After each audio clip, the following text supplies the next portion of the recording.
Ano pangalan niya? Si Aguzar? Si...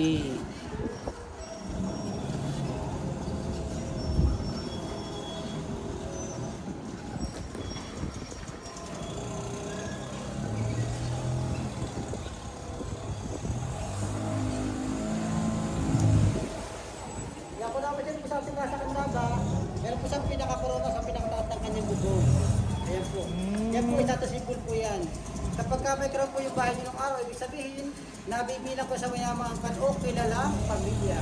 Basta merong ganyan? Meron po. May ganyan, no? Ito. Yung mga crown po yung parang corona na yun. Paikot niya yung mga crown yan. Yan yung ano, sign ng mayayaman.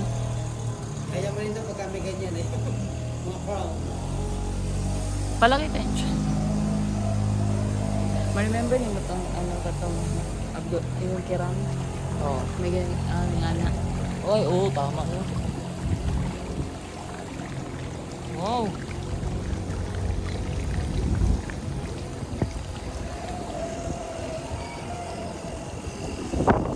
Parang hindi ako nakatingin nung picture natin tatlo kanina ba? Punta na tayo sa Venice. Welcome to Venice! Ay, ano yung cellphone, bigyan magpasa ang camera.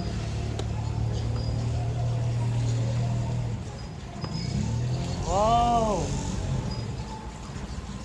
Ito lang po yung kunang sa bahay sa ating bandang kanan, nagmula po yung bayan sa National Archive.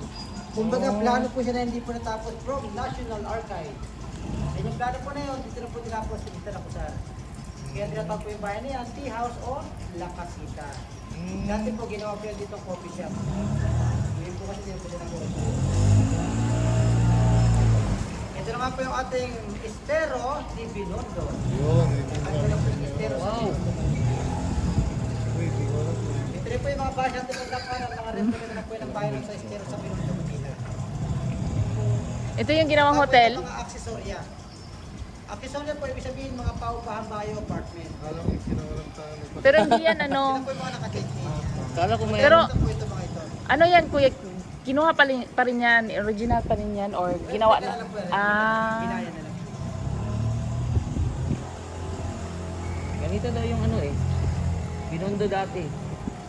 Sabi ni... Welcome to Binondo. Yan ang araw po. Bakit ngayon puro water lily na tsaka ano, basura? Bakit ngayon puro water lily Ano, tsaka... World War II. Oh, dito po sa mga picture ko kayo dito.